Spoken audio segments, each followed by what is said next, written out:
Today's episode is brought to you by Positively Productive Systems, whose mission is to be the antidote to your stress and to provide compassionate productivity resources and coaching that help you heal and achieve.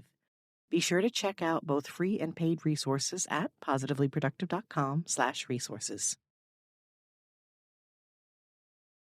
The word reflection literally means to bounce back light or sound waves. I like this concept because in many ways, you are holding up a figurative mirror to yourself and your life when you take time to consider what's happened. Then you're giving it meaning by assessing why you did what you did, how you feel about your experiences, and what you'd like to do about it.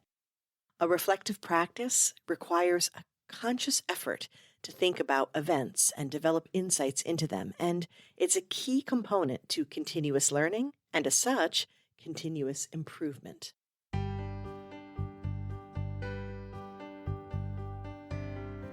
You're listening to the Positively Living Podcast. I'm your host, Lisa Zaratny, founder of Positively Productive Systems and a coach certified in time and stress management, helping overwhelmed clients make space for what matters. Join me each episode as we explore ways to live a more proactive, productive life with topics and guests that speak to simplifying self-awareness, systems, and so much more. I understand overwhelm personally as a fellow multi-passionate entrepreneur, wife and mom to kids and cats, and former caregiver. I'm here to help you choose what's right for you so you can do less, live more, and breathe easier. Sound good? Let's get to it. Welcome to the Positively Living Podcast. I'm your host, Lisa, and since we're coming up to the end of the calendar year, I thought it was time to do an episode on the practice of yearly reflection. Around this time of year, many people begin setting New Year's resolutions, and if you followed me anywhere on social media for any amount of time, you know I take issue with them. So today, I want to set the record straight. If you love your New Year's resolutions, by all means, go for it. Productivity comes from doing what's right for you. But if you're like me, and you've struggled with resolutions for years, maybe to the point where you've actually uttered the words, "My resolution is no more resolutions," know that there's a better way, and we're talking about it today. So why do I take issue with resolutions? As a coach and as a person who's tried and failed to set and hold them, I want to understand what's going on with them. And based on the research, I'm not alone in understanding that they aren't effective. They're popular, but the stats are backing me up.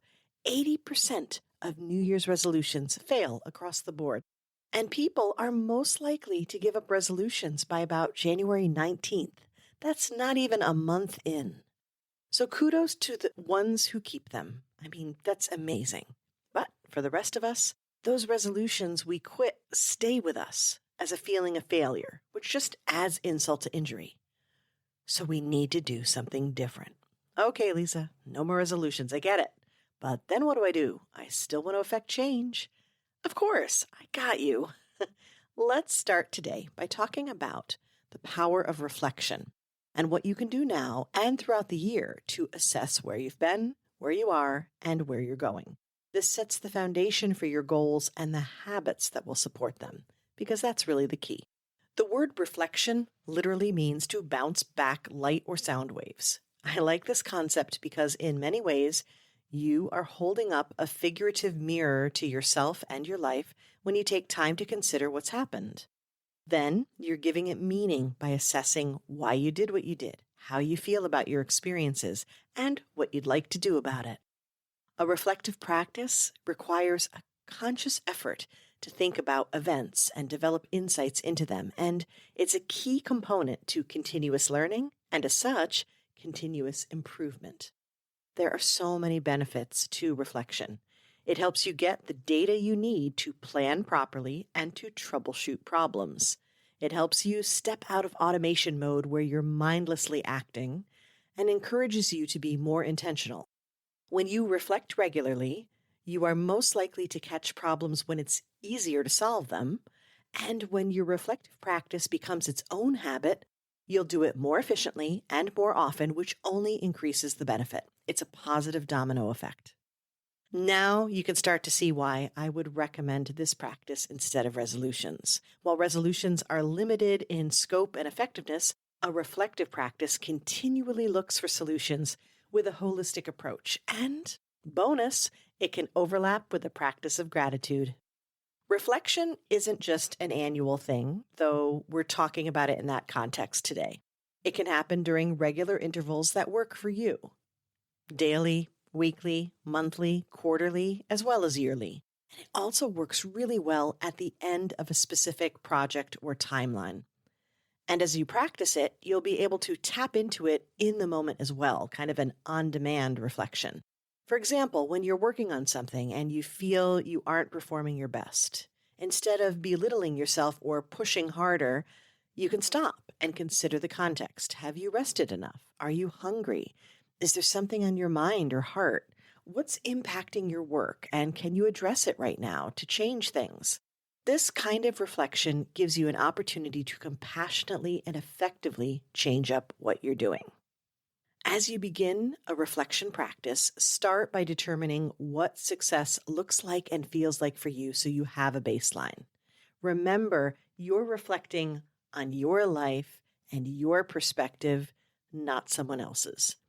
You need to ask consistent questions so you can better compare the answers as you go. If you have a baseline and you go back to it, you want to ask the questions in the same way. And consider how often to practice based on what's going on and also what you can handle realistically. For example, if things are changing fast in your life, you may want to reflect more frequently. But choose a frequency that feels doable so you can keep the practice up. Consistency is always the key. One word of caution, though, it's easy to get caught up in thinking of what you haven't done. One way to counteract that is to focus on celebrating what you have done, what you've learned, and lean into areas that you want to boost. P.S. That's where gratitude comes in. So, what do you ask? If you Google reflection questions, you're going to find so many and long lists of them. 20 questions, 50 questions, 100 questions to ask to reflect upon your year. I'm distilling it down to 10. You can bump it up, shift it down, adjust it all you want. Remember, this is your reflection time. The key is to take stock of where you've been and where you are so you have the information you need to plan where you want to go next. Also, when you answer these, you don't have to limit yourself. As a multi-passionate, I don't like the singular questions like your favorite, your best, your worst, and such. So, I am offering you a set of open-ended questions and welcome you to choose a top 3 or a collection, unless there's one special thing that does stand out. So the steps for questions and reflection. 1, when you get ready to do a reflection practice, unless it's like on the go and it's on demand, but when it's something like sitting down to reflect on your year, be sure to set aside the time and the space to do it without distraction. Second, gather up things that will help jog your memory. I mean, I don't know about you, but sometimes I can't remember what I did this morning or yesterday or last week. And when we accomplish things, it's very quick for our brains to just release that and go and move on to the next thing.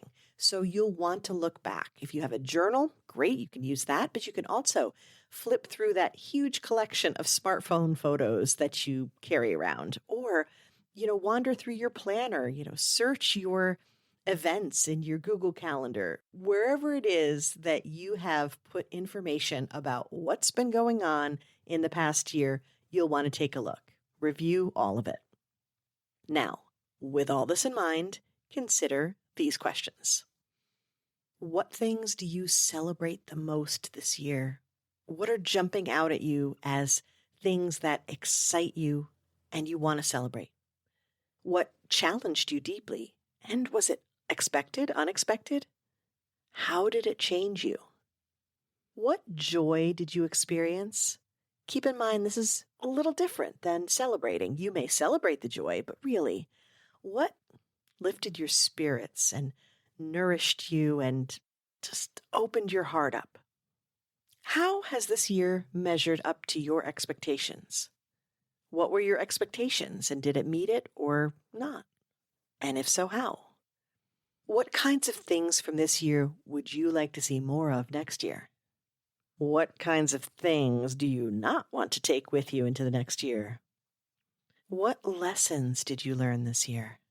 And mind you, this can be from mistakes made or problematic events, or it could simply be things that you learned because you took classes. What did you feel that you did was a waste of time and energy? And what did you do that took a lot of effort, but you really felt it was worth it? And lastly, where and when did you feel the most you? And here's a bonus question. Is there a song or a quote that could sum up your year that represents how you feel about your year? That's just for fun.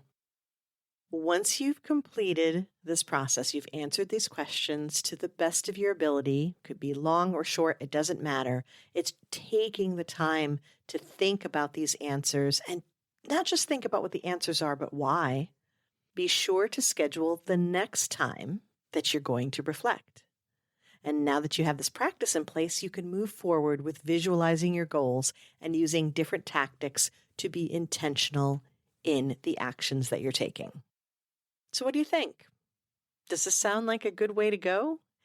It might feel like a lot at first because when you're sitting down to reflect, it's not necessarily straightforward. There are going to be lots of feelings and emotions. Things are going to come up that may not feel that great. Some may be awesome that you're celebrating, but other stuff that didn't go well, that can bring up a lot for you. But that's really important to process through them so that you can release, declutter those emotions, declutter those worries, and go into a new phase, a new time, a new year, whatever it happens to be. You can go into that open and clean and with the space to try something new and different. If this topic resonates with you and you're ready to plan for the year, I recommend also listening to episode 133 on how overplanning may hinder you and episode 82 on the planning mindset you need to create your best year. You may also want to dig into more on gratitude practice. There is an episode of the podcast about it, but you can also access a ton of resources and presentation on gratitude and how to very simply apply it in your life so you can see the overlap between reflection and gratitude more readily. And you can find that by going to my resources page on the website, positivelyproductive.com. In the next episode, I'll share ways you can easily create a vision board without touching a magazine or including a yacht photo or anything like that. This is not the 1980s. This is a new way to combine science and creativity to visualize and really make your goals happen. And I'll be kicking off January with an episode on one of my favorite alternatives to resolutions, selecting a word of the year. If you'd like support with those, be sure to subscribe to the podcast so you'll be notified when each episode airs. And please know that I'm so grateful for all your support, and I always welcome your feedback. So if there's something related to this topic that you'd like to hear in the future, let me know. Going forward, I will be doing more of these solo episodes, just you and me chatting, and I would love to chat about the things that matter most to you. And until next episode, keep making space for what matters, and I'll see you then.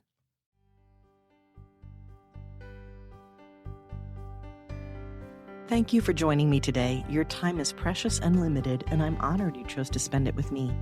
If you have feedback, questions, or want to schedule a chat, head to positivelyproductive.com/connect. And if you are looking for any of the resources referenced on the podcast, from books to products to training and more, go to positivelyproductive.com/resources.